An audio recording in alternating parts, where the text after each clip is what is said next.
اور حضرت عمر کی حکومت صرف انسانوں پر نہیں تھی، عمر کی حکومت پانیوں پر بھی تھی، عمر کی حکومت آگ پر بھی تھی، عمر کی حکومت ہواؤں پر بھی تھی، اور عمر کی حکومت دھرتی پر مٹی پر بھی تھی۔ آپ جانتے ہیں کہ مصر کے گورنر نے لکھا کہ یہاں تو عجیب کہانیاں ہیں۔ کیا ہوا؟ کہا کہ دریائے نیل اتنی دیر تک چلتا نہیں جب تک ایک نوجوان لڑکی کو زیورات سے آراستہ کر کے نیل میں ڈالا جاتا ہے، پھر نیل چلتا ہے، اور یہ برسا برس سے رسم جاری ہے۔ حضرت عمر کے پاس جب یہ پیغام پہنچتا ہے تو حضرت عمر نیل کو خط لکھ رہے ہیں، بسم اللہ الرحمن الرحیم، مصر کے نیل کے نام عمر کا خط، اور آگے لکھتے ہیں، اے نیل اگر تو اللہ کے حکم سے چلتا ہے تو چل، ورنہ تیری کوئی ضرورت نہیں ہے۔ اور رکا لکھ کر کاسد کو دیا، جا کے یہ دریائے نیل میں ڈال دو۔ اللہ اکبر، جن کے رکے دریا بھی مانتے ہیں، پانیوں پر بھی حکومت ہے۔ اور نیل میں جب وہ رکا ڈالا گیا، نیل ایسا چلا آج تک کبھی رکا ہی نہیں ہے۔ پانیوں پر حکومت، ہواؤں پہ حکومت۔ مسجد نبوی کا منبر ہے، عمر خطبہ دے رہے ہیں، عراق کے علاقہ نہاون میں جنگ ہو رہی ہے، مدینے سے 1 مہینے کی مسافت ہے، 1 مہینہ مسلسل چلیں تو نہاون آتا ہے۔ حضرت عمر خطبہ دیتے دیتے درمیان میں جملہ معترضہ کا، یا ساریہ الجبل، اے ساریہ پہاڑ نہ چھوڑنا۔ لوگ حیران ہیں، کیا ماجرا ہوا کہ ہم سے مخاطبہ ہے، ساریہ نہاون میں ہے، اور کہا ساریہ پہاڑ نہ چھوڑنا۔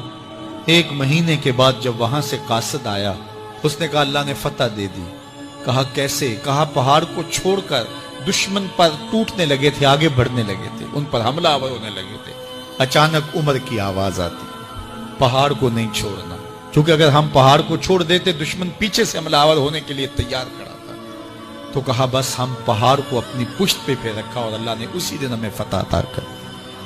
ہوائیں بھی ان کا پیغام پہنچاتی ہیں، پانی بھی ان کا حکم مانتے ہیں۔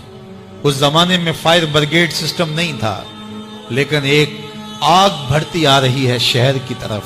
لوگوں نے حضرت عمر کو بتایا، امیر المومنین، آگ پھیلتی آگے بڑھتی چلی آ رہی ہے اور شہر کو اپنے قابو میں لینے والی ہے۔ عمر اپنی چادر اتارتے ہیں اور حضرت تمیم داری کو دیتے ہیں، کہا یہ چادر لے جاؤ اور ایسے ایسے کرو، آگ پیچھے بھاگتی چلی جائے گی۔ تو چادر ہلاتے جاتے ہیں حضرت تمیم داری، اور آگ پیچھے بھاگتی چلی جاتی۔ مٹی بھی حکم مانتی ہے۔ ایک لونڈی کھڑی رو رہی ہے راستے میں، کہا تجھے کیا ہوا؟ کہا ٹھوکر لگی، میرا تیل زمین میں بہہ گیا، میری مالکہ بڑی سخت ہے، وہ مجھے کہے گی تم نے یہ کیا کیا۔ عمر درہ زمین پہ مارتے ہیں، فر الارض الم عادل علیک، زمین عمر نے تیری چھاتی پہ عدل نہیں کیا؟ تو عمر کے ہوتے ہوئے اس کا تیل پی جائے؟ زمین تیل باہر نکال دیتی ہیں، فرماتے ہیں ڈال لے اپنے برتن میں۔ تو یہ عمر کے ان کا حکم مٹی بھی مانتی ہے، ان کا حکم ہوائیں بھی مانتی ہیں، دریا بھی مانتے ہیں، ان کا حکم پانی اور آگ بھی مانتی ہے۔ وہ عمر، میرے حضور فرماتے ہیں ان الشیطان یفر من ذل عمر، میرا عمر وہ ہے جس کے سائے کو دیکھ کے شیطان بھی بھاگ جاتا ہے۔ حضرت عمر رضی اللہ تعالیٰ عنہ نے ایک بہترین نظم و نسق دیا اور امور سلطنت کو اس انداز سے منظم کیا۔ ایک غیر مسلم مفکر کہتا ہے اگر اس امت کو ایک اور عمر مل جاتا پوری دنیا پہ حکومت مسلمانوں کی ہوتی۔ ایک دن حضرت عمر بیٹھ کے رو رہے تھے، تو کسی نے کہا حضرت رو کیوں رہے ہیں؟ فرمایا کہ میں اس لیے رو رہا ہوں کہ فلاں پل سے بکریاں گزری ہیں، تو پل کے اندر شکستگی تھی، ٹوٹا ہوا تھا پل درمیان میں، اس میں ایک بکری کی ٹانگ ٹوٹ گئی ہے، تو میں ڈرتا ہوں کہ میرا رب یہ نہ پوچھے کہ عمر تو نے پل صحیح تعمیر نہیں کروائے تھے کہ ایک بکری کی ٹانگ کیوں ٹوٹی ہے۔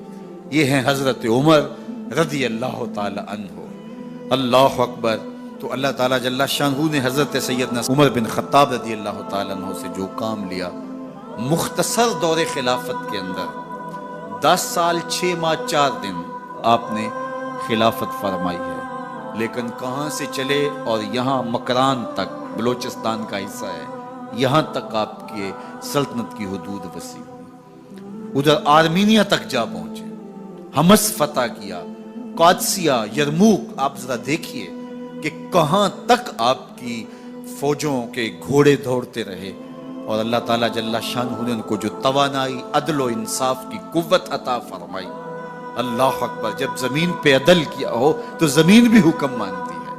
اور حضرت عمر وہ تھے جن کا حکم ہوائیں بھی مانتی تھی, زمین بھی مانتی تھی, جن کا حکم جو ہے وہ آگ بھی تسلیم کرتی تھی اور دریا بھی ان کا حکم مانا کرتے تھے. مصر کے اندر یہ رسمیں بد جاری تھی کہ سال کے بعد ایک دو شیزہ کو زیورات پہنا کے اچھے لباس میں ملبوس کر کے دریا کی بھیڑ چڑھایا جاتا, اس کی قربانی دی جاتی, اس کا خون بہتا تو دریا چلتا. جب مسلمانوں نے مصر فتح کیا تو گورنر نے لکھا کہ اسلام تو اس طرح کی رسوم کی اجازت نہیں دیتا, لیکن خشک سالی ہے, لوگوں کی فصلیں ویران پڑی ہیں, تو حضرت کیا کیا جائے؟ تو حضرت عمر رضی اللہ تعالیٰ عنہ کاغذ کے ٹکڑے پہ لکھتے ہیں بسم اللہ الرحمن الرحیم. مصر کے نیل کی جانب عمر کا خط لکھتے ہیں, اے نیل اگر تو اللہ کے حکم سے چلا کرتا ہے تو چل, ورنہ ہمیں تیرے چلنے کی کوئی حاجت نہیں ہے. اور قاصد کو کہا یہ خط لے جاؤ اور جا کے دریائے نیل میں پھینک دو. قاصد جا کے خط دریائے نیل میں پھینک دیتا ہے, پانی آتا ہے, ایسا دریائے نیل چلا 14 صدیاں ہوئی ہیں آج تک کبھی بند ہی نہیں ہوا. دریا حکم مانتے ہیں, آگ نکلتی ہے. لوگ حضرت عمر رضی اللہ تعالی عنہ کے پاس آئے, حضرت لاوا پھوٹا ہے, آگ نکل رہی ہے اور مدینے کی طرف بڑھ رہی ہے, اب کیا کیا جائے؟ فائر بریگیڈ تو زمانے میں تھی نہیں. عمر نے اپنی قمیض اتاری, جس قمیض پہ 17 پیوند لگے ہوئے تھے چمڑے کے, کہا یہ قمیض لے جاؤ, جدھر آگ بڑھ رہی ہے آگے ڈھالنا, آگ پیچھے بھاگ جائے. زلزلہ آتا ہے تو زمین پہ دھرا مارتے ہیں, زمین رک جا, کیا عمر نے تیری چھاتی پہ عدل نہیں کیا؟ تو یہ عمر ہیں رضی اللہ تعالی عنہ کہ جن کے انصاف کی وجہ سے, جن کے عدل کی وجہ سے اللہ تعالیٰ کی رحمات اور اس کی برکات کا نزول ہوتا تھا, اور اللہ تعالیٰ نے مسلمانوں کو وہ آبرو مند حکومت دی.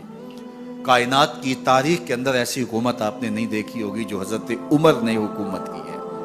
اللہ اکبر. فرمایا فرات کے کنارے پہ ایک کتا بھی پیاسا مر گیا تو اس کا حساب بھی عمر سے ہوگا. باہر سے سفیر آتا ہے اور آ کے پوچھتا ہے کہ میں امیر المومنین کے, مسلمانوں کے حکمران کے محل میں جانا ہے, تو مسکرا کے کہتے ہیں ہمارے امیر کا تو کوئی محل نہیں ہے. کہا کہاں ہے تمہارا امیر؟ کہا مسجد نبوی میں ہوگا یا بیت المال کے اونٹوں کی دیکھ بھال میں لگا ہوگا. وہ جب گئے تو مسجد میں نہیں ہے, اللہ اکبر, وہاں گئے تو وہاں بھی نہیں ہے. پھر کیا دیکھتے ہیں کہ عمر رضی اللہ تعالی عنہ جنت البقیع کے پاس ایک درخت کے نیچے اینٹ کا سرانہ رکھ کے سوئے ہوئے. تو اس نے کہا عمر تو نے عدل کیا ہے, تجھے کچی اینٹ پہ بھی نیند آ گئی. ہمارے حکمرانوں نے انصاف نہیں کیا اور وہ بند اور محفوظ کمروں کے اندر بھی سکون اور چین کی نیند نہیں سو سکتے. حضرت سیدنا عمر رضی اللہ تعالیٰ عنہ نے اس طرح ان امور سلطنت نبھائے. آپ دن کو لوگوں کی دیکھ بھالی کرتے, لوگوں کی ضروریات سنتے سمجھتے, اور جب رات پڑتی لوگ سو جاتے, عمر مدینے کی گلیوں میں پہرا دیتے. کائنات نے کوئی ایسا بھی حکمران دیکھا ہوگا؟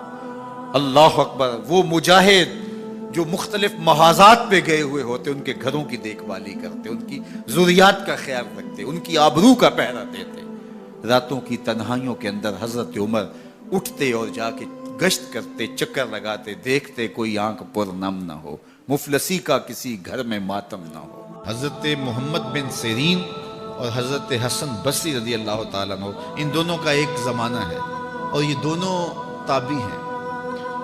ان میں سے ایک کا وصال ہوا, انتقال ہوا. حضرت محمد بن سیرین کا وصال ہوا یا حضرت حسن بصری کا وصال ہوا, تو دوسرے تابعی جو ہیں ان کے جنازے کے لیے نہیں گئے. تو کسی نے ان کو پوچھا کہ آپ جنازے میں شامل نہیں ہوئے, تو انہوں نے کہا کہ میری نیت کا استحضار نہیں تھا. تو آج نیت کا استحضار تو دور کی بات ہے, ہماری نیت ہی دوسری ہوتی ہے. تو پھر اعمال خیر نہیں رہتے. تو یہ بنیادی چیز ہے. تو جو لوگ حج کرنے جا رہے ہیں وہ اپنی نیت کا استحضار اور نیت کی تنقید اس کو اپنے اوپر لازم قرار دیں کہ کوئی اور غرض شامل نہ ہو, رضا الہی کا حصول. یہ بنیادی نقطہ ہے حج کے مقاصد میں سے کہ بندہ اس لیے اللہ کے حضور حج کرنے کے لیے جا رہا ہے. تو حاجی تو وہ بن ہی جائے گا، خود بخود ہی ہو جائے گا۔ اچھا، کئی لوگوں کا یہ خیال ہوتا ہے کہ میں نے ایک حج کیا ہے تو حاجی بن جاؤں گا، اور زیادہ حج کیے جائیں گے تو پھر الحاج بن جاؤں گا۔ تو یہ ایک عوام کی غلط فہمی ہے۔ حاجی اور حاج ان دونوں کے اندر کوئی فرق نہیں ہے۔ حاجی بھی اس میں فاعل کا صیغہ ہے، اور حاج بھی جو ہے وہ اسی معنی میں ہے۔ تو حاجی ہو یا حاج ہو، الحاج ہو، الحاج الف لام تو معرفہ کے لیے لگ گیا۔ تو اس سے یہ جو لوگوں کے اندر غلط فہمی ہے کہ حاجی ایک حج کرنے والے کو کہتے ہیں، اور الحاج کئی جس نے حج کیے ہو، جس فلاں تو الحاج ہے، جس نے بہت سارے حج کیے ہیں۔ تو ایک حج کرنے والا بھی الحاج ہو سکتا ہے، اور متعدد حج کرنے والا بھی حاجی ہے۔ جس طرح ایک نماز پڑھنے والا بھی نمازی کہلا لیتا ہے، اور روز نماز پڑھتا ہے وہ بھی نمازی ہے، تو اس کے لیے کوئی الگ سے لفظ نہیں ہے۔ اور بعض لوگوں کا یہ خیال ہے کہ جو جمعۃ المبارک کے دن حج آئے وہ حج اکبر ہوتا ہے، اور باقی شاید چھوٹے حج ہوتے ہیں۔ تو یہ بات بھی غلط فہمی پر مشتمل ہے۔ جمعۃ المبارک کے دن اگر کوئی حج آ جائے تو ظاہر ہے جمعہ کی برکتیں بھی ساتھ شامل ہوگی، لیکن حج اکبر یا حج اصغر کی یہ تقسیم نہیں ہے۔ عمرے کو حج اصغر کہا گیا ہے، اور جو حج ہے اس کو حج اکبر کہا گیا ہے۔ تو ہر حج یہ حج اکبر ہی ہے، اور حج اصغر العمرہ وہ عمرہ ہے۔ تو یہ دو غلط فہمیاں ہم دور کر لیں کہ ایک تو حاجی اور حاج میں کوئی فرق نہیں ہے۔ حاجی بھی اس میں فاعل کا صیغہ ہے، اور حاج بھی اسی معنی میں ہے۔ تو اگر کسی کو یہ شوق ہو کہ میں نے زیادہ حج کیے تو میں الحاج کہلا لوں گا، تو وہ جناب ایک سے بھی لکھ سکتا ہے۔ اس کو اگر اس لیے جانا ہے تو اتنے پیسے خرچ کرنے کی ضرورت نہیں ہے، وہ ایک حج سے بھی جو ہے وہ الحاج لکھ سکتا ہے۔ تو یہ مقصد نہیں ہے کہ میں حاجی کہلاؤں یا الحاج کہلاؤں۔ اگر یہ مقصد ہو گیا تو پھر یہ ساری کی ہوئی محنت ضائع چلے گی۔ مقصد رضائے الہی کا حصول ہے۔ اللہ تعالیٰ جل شانہ یہ نصیب کرے، اور یہ حج کے بنیادی مقاصد میں سے ایک مقصد ہے کہ اللہ کی رضا کو حاصل کیا جائے۔ فرمایا تمہارے گوشت، تمہارے خون اللہ کو نہیں پہنچتے۔ یہ جو تم قربانیاں ذبح کرتے ہو، نہ تو خون پہنچتا ہے، نہ تمہارا گوشت اللہ کو پہنچتا ہے۔ گوشت تم خود کھا جاتے ہو، خون نالیوں میں بہہ جاتا ہے، تو پھر اللہ کو کیا پہنچا؟ نہ تمہارا خون پہنچا، نہ تمہارا گوشت پہنچا، نہ تمہارا پوست پہنچا۔ فرمایا اللہ کو تمہارے دل کا تقویٰ پہنچتا ہے۔ تو یہ نیت کے فرق سے عمل ہوتا ہے، یہ بات ذہن میں رکھیے۔ ہجرت جیسا عمل کتنا بابرکت عمل تھا، کتنا خوبصورت وظیفہ۔